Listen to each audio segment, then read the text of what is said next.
Carson Wentz's former GM spoke about the quarterback again. We continue our observations from the Washington Commanders rookie minicamp, and the team takes one step in the right direction with season ticket holders. All of that right now on the Locked On Commanders podcast. Your daily podcast on the Washington Commanders, part of the Locked On Podcast Network. Your team every day.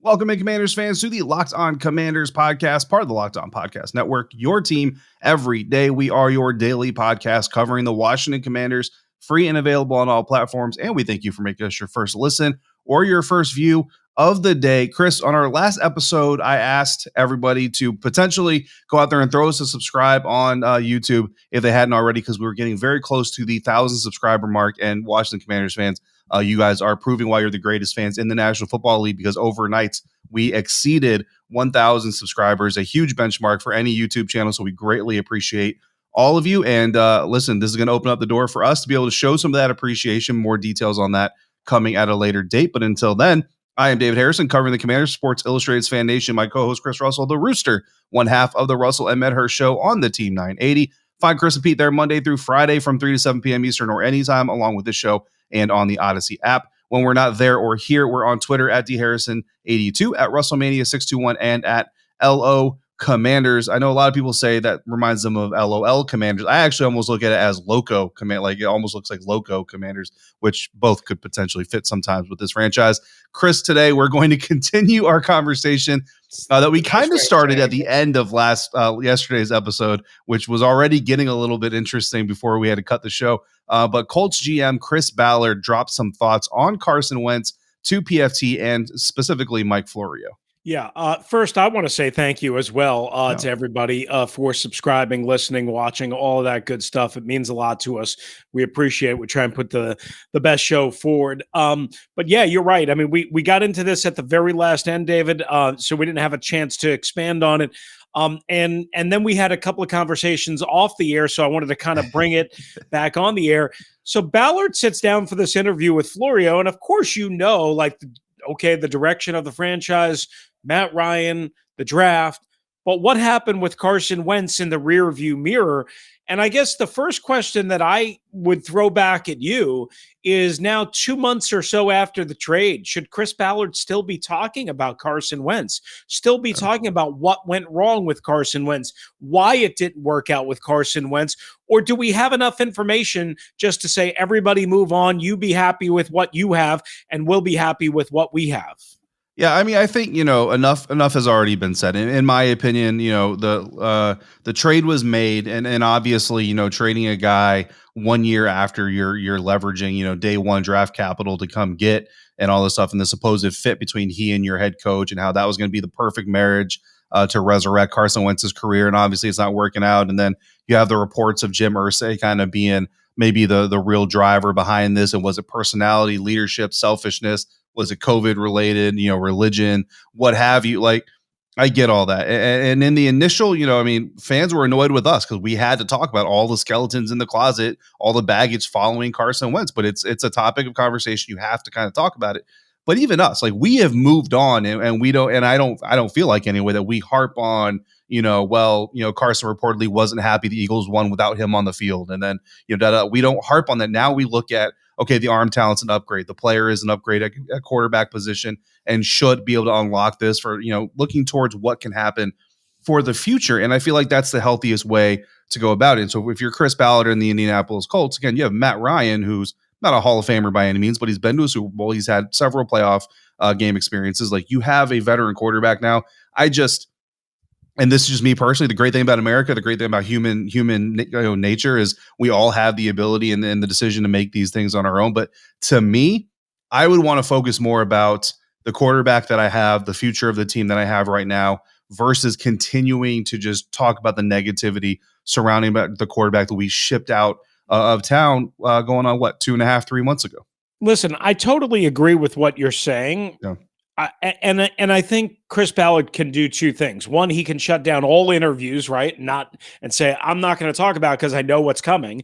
Or he can just say, look, Mike, I understand the question. I understand it's a controversial thing. We've talked about this before, but we're just moving on. Mm-hmm. And that's how he can do it, right? But most of us as human beings, David, when we're asked a question, right, especially if we feel like the whole story isn't out or the whole truth isn't out or some context is missing, we want to justify it. We want to qualify it. We want to add to it. We want to make sure that people know.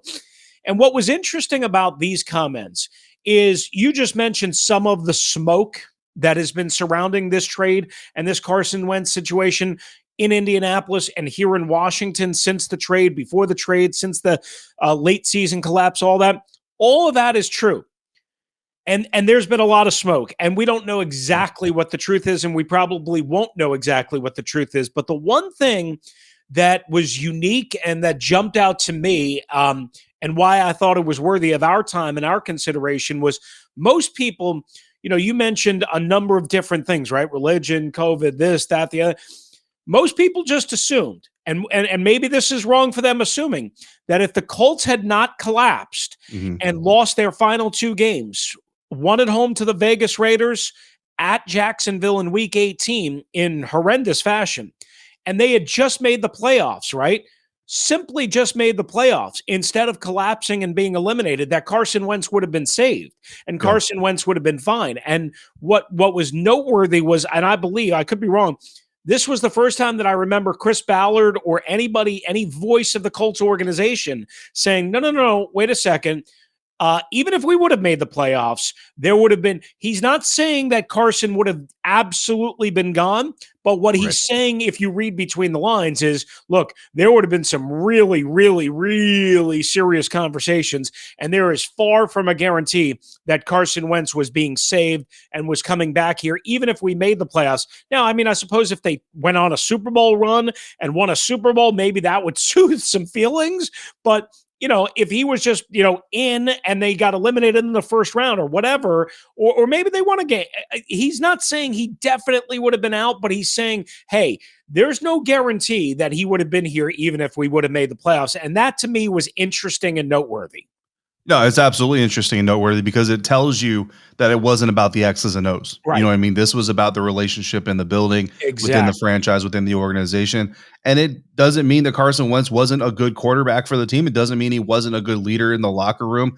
You go back to Torrey Smith. I'm going to be talking a little bit more about his comments that he's made recently on NFL Network, but a little bit of a taste of that. Part of it, he mentioned that he doesn't know a lot of players, really any players, that will tell you that Carson Wentz has been a cancer or a problem on our roster. So a lot of these issues that you have in Indianapolis, it's the more we kind of learn, the more it's starting to look a little bit. I know there are some people who are basically 100% solidified that they believe this is a medical issue and a medical decision-making issue. And listen, that may be the truth. And again, just like Chris Ballard and Jim Irsay and Frank Wright and whoever has the right and the free will, that I'm not going to ever try to hold back from them to make statements and say what's on their mind.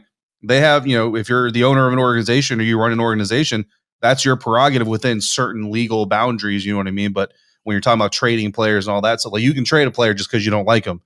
In our world we come from, Chris, you fire somebody just because you don't like a person, you can find yourself with a lawsuit, but you can trade a guy just because you don't like him. And it could just come down to Carson Wentz's personality didn't fit with, the front office. Yeah.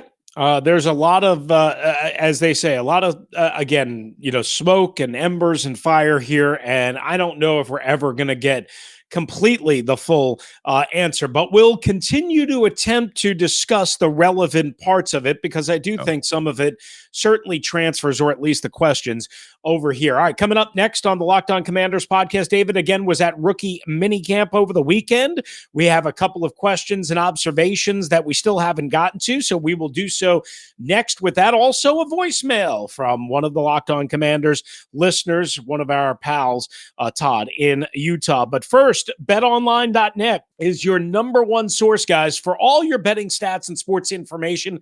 Find out all the latest sports developments, league reviews, and news, including this year's basketball playoffs, the chase for the cup, and the start of the Major League Baseball season. BetOnline is your continued source for all your sports wagering information, from live betting to playoffs, esports, and more. Before the Kentucky Derby on Saturday, David, I had a very strong mint julep. Probably not the best thing to do, to then go and put some money down, but I put 8 bets down, totaling about $70 on a few ponies to finish in the top 3 and to win outright. I thought I was doing good.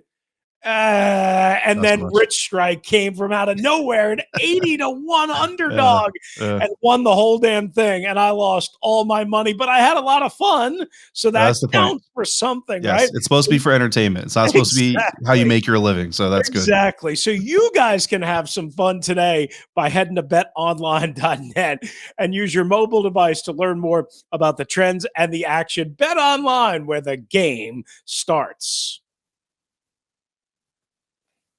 All right, thanks for making the Locked On Commanders podcast your first view and your first listen of the day. We appreciate each and every one of you, no matter how you consume the Locked On Commanders podcast, along with David Harrison at dharrison82, as you can see on your screen if you're watching along on YouTube. I'm Chris Russell at WrestleMania621. You can follow and read DavidSI.com's Fan Nation for coverage of the Commanders. And speaking of which, David, you were at rookie minicamp. As we mentioned, we're going to get to that in a sec. But one of the stars of rookie minicamp was, if you could have a star, his 5th-round pick. Certainly, it's one of the stars of the draft class. Let's put it that way. Sam Howell, the quarterback from North Carolina, and it changed around the prism and how most people are viewing.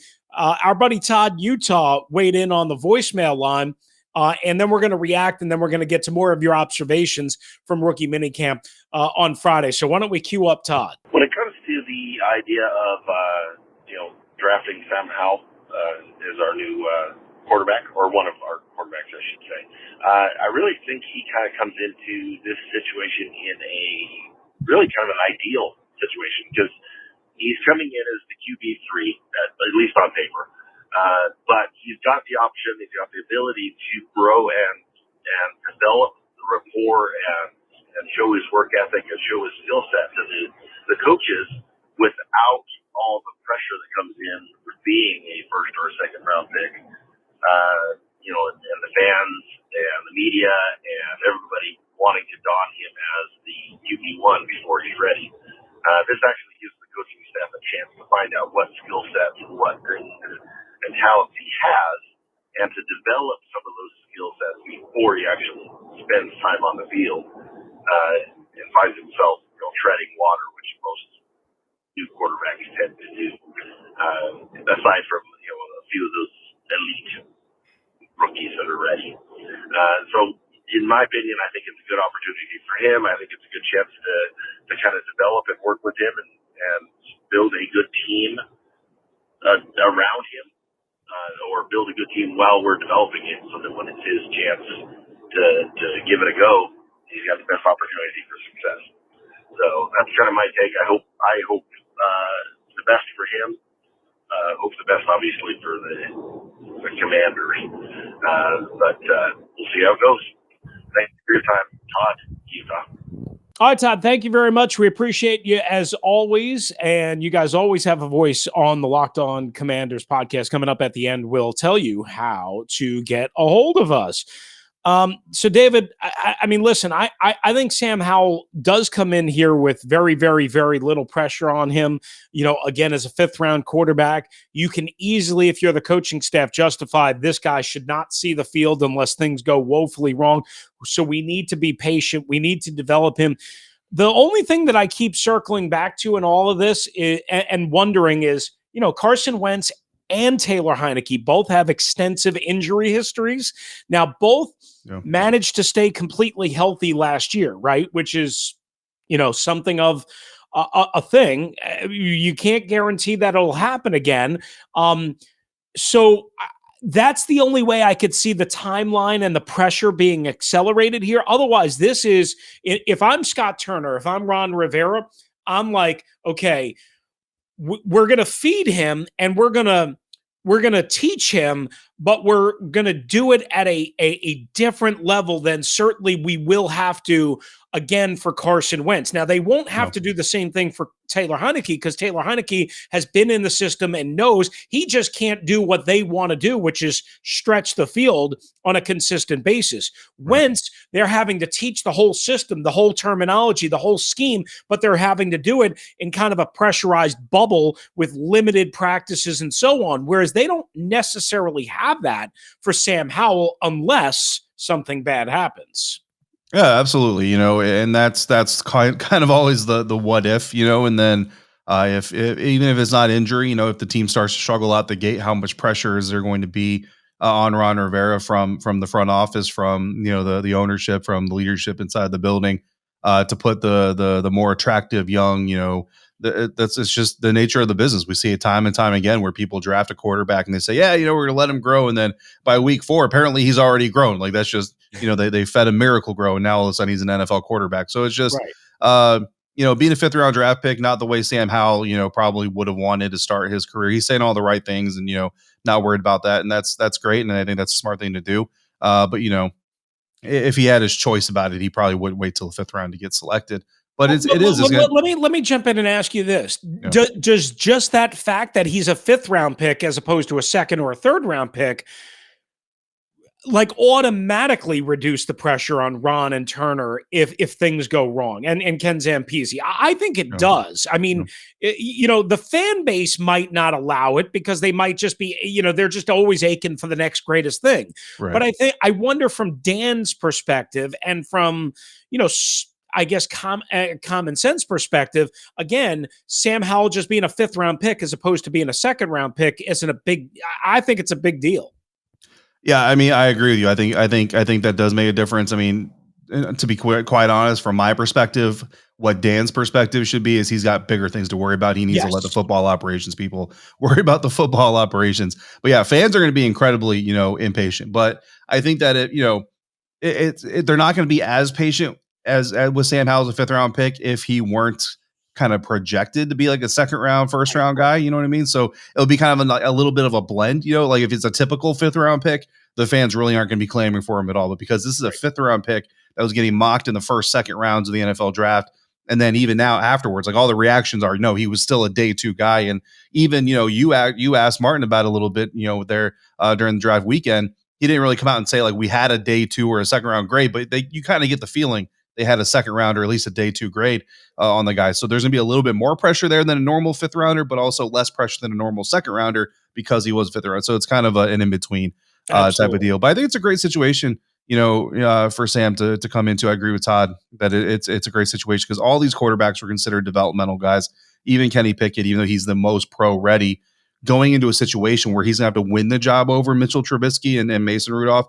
If he wins it, okay, then he kind of shows he's already above the learning curve a little bit. But if he doesn't win it, well, everybody kind of came in with the expectations that he was going to need a year or so anyway. And if you're Pittsburgh, you have the 5th year option, so you have some time to go ahead and be patient. But I think for Sam and the Commanders, this is the best case scenario. Let Carson play out this season as much as possible. And again, if you get to a position play-wise where you just see that it's not working, then you can pull the trigger on that maybe, and you have a quarterback who's now had a multi-month run into his first start as an NFL quarterback.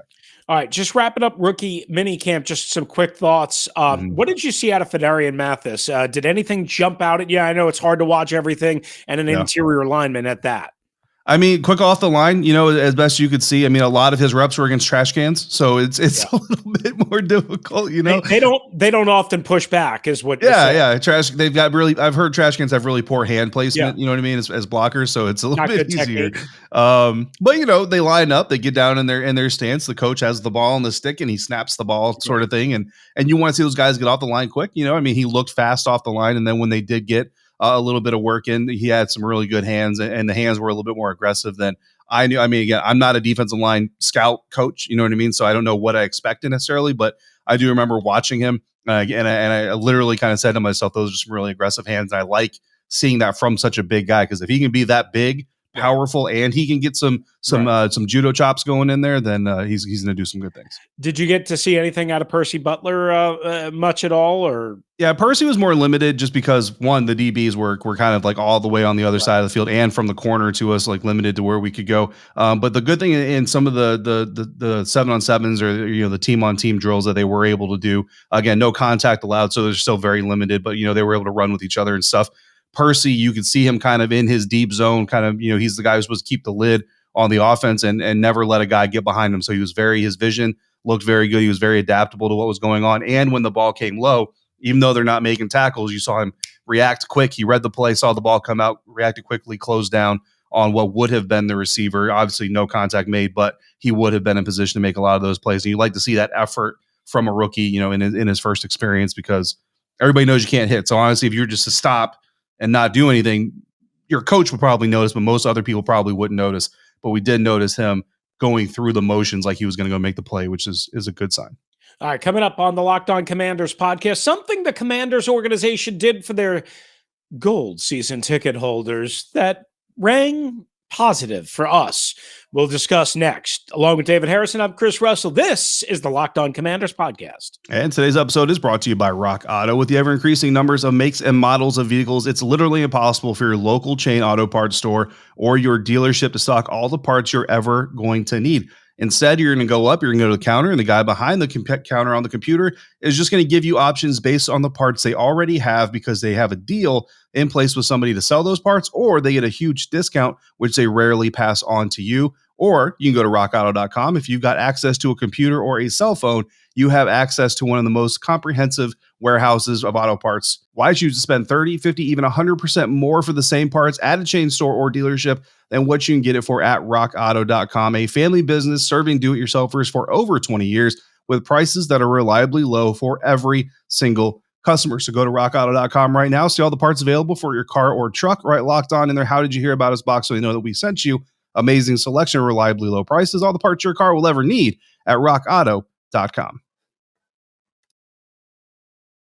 Final segment here, the Locked On Commanders podcast. Chris Russell and David Harrison on Twitter at RussellMania621, at DHarrison82, the show at LO Commanders. And Chris, the Washington Commanders reached out to some fans. They did a very nice thing and hosted a very fun day for some specific season ticket holders at Busch Gardens over the weekend. Yeah, so this is an interesting one because normally this wouldn't be a big deal. And I think most organizations, David, like the whole idea is your best customers, you take care of them, right? Or your most frequent customers or your most loyal customers. I think that's how Americans should do business and do business. But for far too long, the Washington Commanders organization, whatever name, have not treated, I think, ticket holders and season ticket holders, even regular season ticket holders, with any other, I guess, incentives or perks or what have you. And that's one thing that I've noticed from afar that's changed a lot under Jason Wright, the team president. So what they did was they hosted a bunch of gold season ticket holders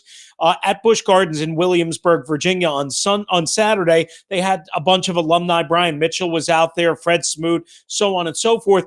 And Jason Wright tweeted, quote, "Season tickets extend beyond pre and regular season Commanders games, making year-round memories for the Washington football family is a priority. For decades, Burgundy and Gold united this uniquely diverse area. Community building events like this aim to recapture that legacy." So basically what Jason is telling you is, listen, we understand the fan base is eroded. We're doing everything we can reasonably to try and incentivize you to come back, to be a family, to be a group, to be like part of something, a movement moving forward. Right. The one thing that I would just stress here, I want to see them do this with as many season ticket holders as possible, David, not just gold, not just club seats, not just premium seating, the ones that are the big fish, the ones that spend the real big money. Yeah. I want them to treat as many of the fans like they're welcome and like they're important, and they need to do more in this, basically, not just, again, the people that are spending the real high-end money. And that's what this organization has kind of done over the years, is they kind of separated the fan base, quite honestly. I used to see it all the time in the building. They would have these cocktail hours, these happy hours in the building with all sorts of booze and food, but it was only premium club seats and suite holders. They wouldn't even do it for the regular season ticket holders. So at least Jason and the Commanders organization now are doing it for the gold season ticket holders. Yeah, I mean, a little bit is worth celebrating, but like you said, you want to see it also expand into more initiatives, and hopefully that's what's going to happen. So, the appreciation for Jason Wright, for the team, making sure they reach out to the fans during the offseason and kind of say, look, we understand the investment you're making, we understand the emotional investment you're making. Again, he kind of goes in there, right, making year-round memories. Well, listen, you're going to need some of those May, April memories, because in October, November, we've been down this road before. Yeah. The memories getting made in October, November may not be as good. So you need some of that goodwill.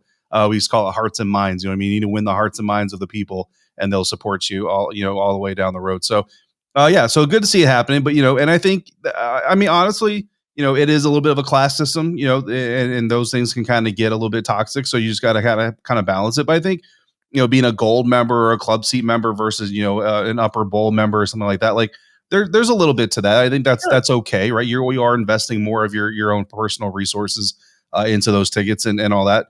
But just make sure that you're appreciating, all of the season ticket holders who come in and make a year-long investment to your club. So yeah, so it's a good step, obviously, in the right direction. And from my understanding, like nothing happened, there were no pictures of season ticket holders in front of porta potties or anything crazy. So they executed it well also. But definitely just make sure that goodwill is being extended across the fan base, and even, to the fans who buy individual game. I think every fan has value, but you can't be, I don't think you can expect to be the guy who, buys, a preseason game every, or tickets to a preseason game every year just because you can go to the stadium and see the game and it's a little bit cheaper and expect to get involved in a cocktail hour. Like that's not really fair. No. I totally agree with you on that. I'm just saying that, there has to be like, maybe it could be a different event or a different. Exactly. A tailgating event, free merch, a shirt, a hat, there's all sorts of ways to incentivize and to try and encourage people to buy. Let's be honest. This is about buying season tickets. Right. They don't have enough of those people. They're trying really hard to build that fan base back up. The way you do that is by freebies, by incentives, by perks. We do it in radio all the time. We have a luxury suite at Capital One Arena. That's, you want people to spend advertising dollars? That's where you take them, to wine and dine them. Absolutely. So good first step. Just, hope to see it continue on down the road. Absolutely. All right. Coming up next on the next episode, I'm going to get into this Jerry Jones, Dan Snyder, Roger Goodell, Papa John's story. Wait till you hear the deets on this. You're not going to believe it. Even for this organization. Thanks to Todd in Utah for the voicemail. Thank you for making the Locked On Commanders podcast your first listen and watch of the day. Now make your second listen and view the Locked On NFL podcast. The schedule may be dark. It won't be dark for very long. We'll have the schedule out later on this week, but the NFL never stops, and neither does Locked On NFL. Get insights and opinions from hosts like Ross Jackson, Chris Carter, and Tony Wiggins, plus local Locked On NFL hosts representing all 32 squads. That would be us. There's no offseason for the real fans, so make sure you're subscribed to Locked On NFL on YouTube and wherever you get your podcast. If you want to hop in on the voicemail like Todd in Utah did, 301-615-3577. That's 301-615-3577. Or if you want to go, email lockedonwashingtoncommanders@gmail.com.